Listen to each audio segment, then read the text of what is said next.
Hello guys, today we're reacting to Film Theory. And as you may be wondering, I'm probably not going to be showing on the camera the whole time, but I still will be here. Yeah, I don't know. Should we play a game of Eeny, Miny, Mo? Who would be shown? Yeah, sure. No, I hate that game. Oh, whatever. And let's just start in 3, 2, 1. Boop. Minions are so cute. I love minions. I know, they are pretty adorable.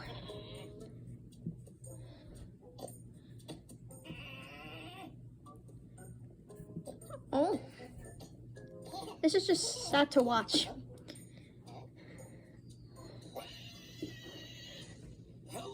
Oh my lord! That is terrifying. We don't do dental, but we can get you matching overalls and 3 months of karate classes. Today we're talking about the Minions, the adorable little tic-tac creatures first introduced in the 2010 movie Despicable Me. Now, admittedly, I was a latecomer to this franchise, so I was always confused to hear how successful these films were. I mean, a kids movie with the word despicable in the name? It's a weird choice. Aren't most kids movies? What do you mean it's a weird choice? Dog Goes Home or I Love Train, and then you have yourself the main character, a middle-aged because it has adult humor, I think.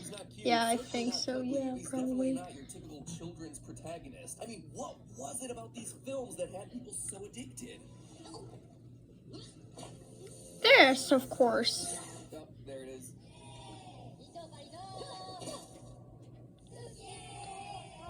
Yep, there's the secret sauce, friends. Simple design, bright and colorful, talking in a silly language. The Minions just seem engineered to trigger something primal in human brains. And I'm not exaggerating when I say that. True story. What was that noise?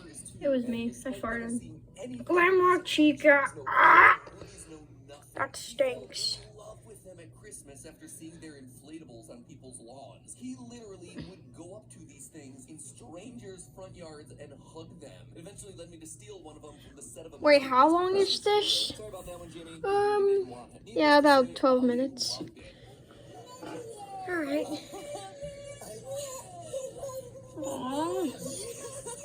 I know, right? And it suddenly clicked how these movies earned at least $3.5 billion, becoming the most profitable Universal Studios films in their 100-year history. But what are they, exactly, outside of merchandising gold? I mean, if you pay attention to the Minionverse, you see that both Bruce Willis and Gollum exist, that vampires and werewolves are real. And thanks to a cameo in The Secret Life of Pets, it's also a world with talking animals. But in this universe full of bizarre and supernatural creatures, these indestructible bipedal... How are they supernatural? Yeah, that's my question. They don't really have any powers. Let me tell you, friends, well, because, I don't know. These movies, something is clearly amiss. The Minions are hiding a secret. Or should I say, most of the Minions are hiding a secret. And that's the fact that most of them aren't actually Minions at all. Get ready to be illuminated about Illumination Entertainment's biggest, smallest cash cows. Today, I'm exposing the Minions. No, not like that. No, some of you. I'm assuming the parents out there watching who've been forced to consume these movies so many times that it would be used as an interrogation technique in Guantanamo are probably saying, man, Pat, they have a whole movie. I watched that movie like 10 times. I only watched it 5 times. I'm not really into it. That movie. I'm not even gonna argue.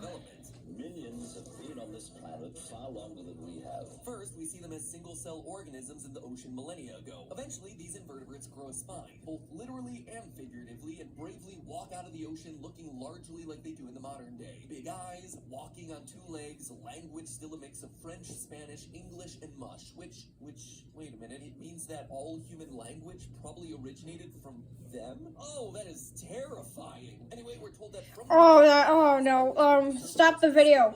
Glamrock Chica, I dare you. Please just stop this video. This is...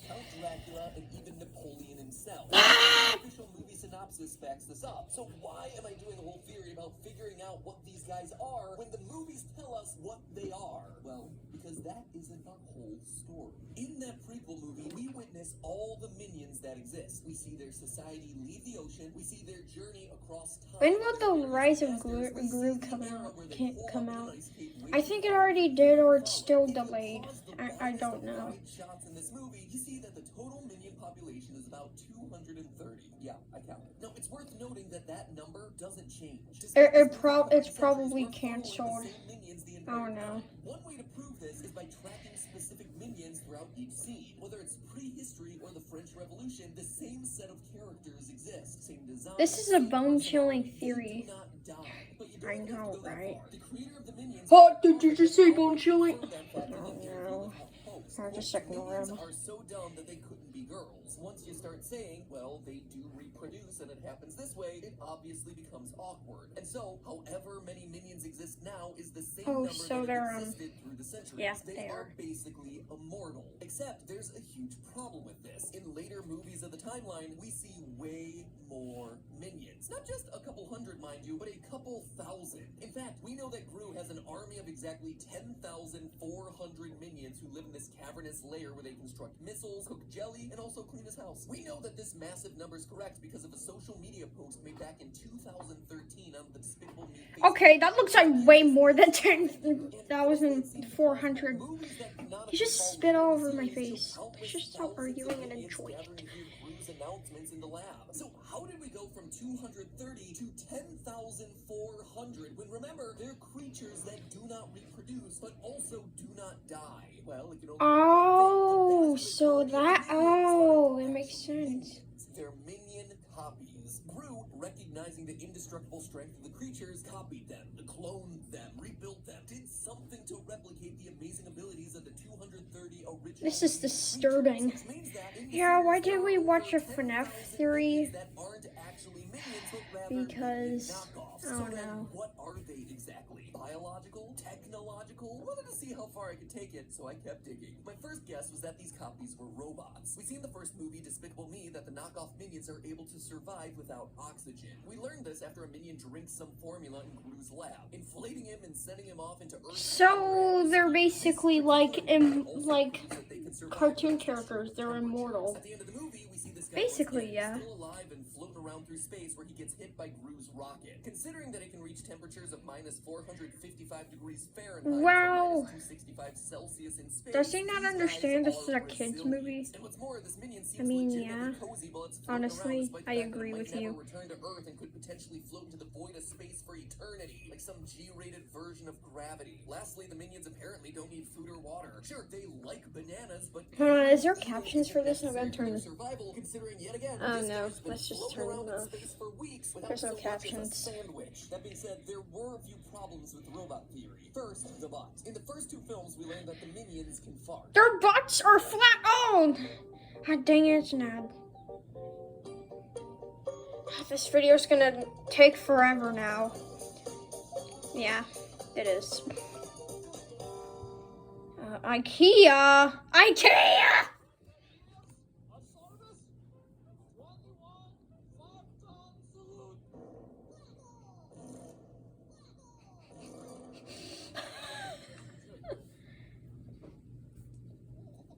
This implies the I existence love of Despicable digestive tracts, Me. whether or not they need the food to actually survive. We also know that while they can't die and while deadly explosions merely elicit a giggle, they can feel small amounts of pain. Like here where we see one of the minions hit on the head with a hammer. But what kills the robot cyborg angle is Despicable Me 2, when they're hit by the PX41 mutagen. A mutagen that alters the DNA of a creature to transform it into a killing. It's a machine. kids And sure movie, enough, they so mutate into uber minions that can swallow missiles without issue. And they eventually it's a mutate kids back movie, into so regular minion basically, in kids movies, they don't not know. They forget what they're doing. Else is going on. No, I'm going to tell you what's really going on here. The truth hiding beneath the surface of these kids' movies. The first clue as to what's really happening is a teeny moment from a few frames in the first Despicable Me. In the background of the girls' room, there's a minion blueprint that actually lets us know that we're onto something. That some of these Oh, it all makes sense now. manufactured by Gru. We see in this plan that they're made from something called gelato matter. I'm assuming a play on ice cream. Then they have dentures and have a brain the size of a peanut. The existence of this blueprint leads me to believe that Gru and his assistant, Dr. Nefario, have either replicated or created a brand new race of subservient creatures based Oh. original Minions. There's I love how we're just taking turns to talk. Despicable Me short film Orientation Day, where we watch a training film for new Minions. In it, we see this infographic, a single strand of DNA being replicated out to form hundreds of Minions. They're clones. Based on early evidence from the first two films, it seems that Gru and Dr. Nefario, after encountering the OG Minions, that first batch of 230, began to replicate them via a single strand of DNA, filling out the ranks with copies made of gelato matter and dentures, until the ranks had expanded to 10,400, which, gotta admit, is pretty wild. Also proves that Gru and Dr. Nefario are brilliant geneticists who probably could be making a lot more money curing cancer or, creating vaccines rather than stealing the Statue of Liberty from Las Vegas. The best part of this theory, though, is that if you go back to Despicable Me 2 and 3, you can tell that there's a group of Minions that Gru favors above and I beyond the hated others. Despicable Me. Because I'm not even he's talk been that working up. that original group of 230 Minions since 1968. And since the Minions don't die and haven't been able to kill him like they tend to do with their masters, he's been able to bond with that original group. That's why the original crew go to his wedding in Despicable Me 2 and have their own clubhouse in Despicable Me 3 that is separate from where the other 10,000 plus clones live. One final added wrinkle to the backstory. In 2012, the Minion Mayhem ride at Universal Studios was open. The introduction to the ride suggests that Dr. Nefario and Gru have found a way to turn humans into minions via the Minionizer, a gun that alters human genetics and turns them into the impervious. Is that even, that shouldn't even be part of the storyline if it's just a theme park attraction. Maybe, but since the ride came into existence 2 years after the first film, it's likely the 10,400 Minions that Gru had at the time aren't human. But if that number continues to grow, you now know how it happens. Minions are humans! So there you have it, friends. That's disturbing. The title of this video is clickbait. It's not. The Minions in Minions aren't actually Minions. The vast majority of what we call This Minions in is this franchise disturbing. are of the original 200. Turn it off. Now, though, is what you do with them. I mean, Gru won't always be Good night, around to watch everybody. over these guys. He's open to Glam young, Rock cylindrical Freddy's, characters by creating getting some of these evil, weirded secret out. creatures. The world is lucky that the Minions found Gru, who, from 1968 to 2010, seemed more interested in committing non-violent crimes that involved stealing large electronics. But when he's gone, what comes next? In Minions, it only took 3 henchmen to steal the Queen's crown and become ruler of England. In Despicable Me 2, one evil minion plowed its way through security measures and hundreds of feet of concrete. If a lucky evil person Turn it off now. Just finish the video. Look, hold on. Yeah, look, it's almost over. It's literally almost over.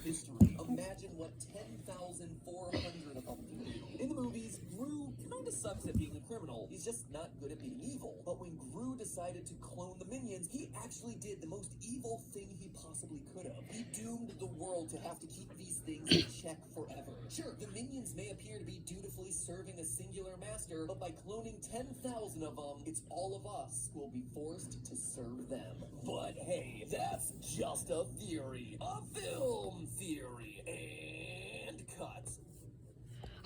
It's over. Alright. See you guys later. I don't want Glam Rock Freddy to start raging, so bye!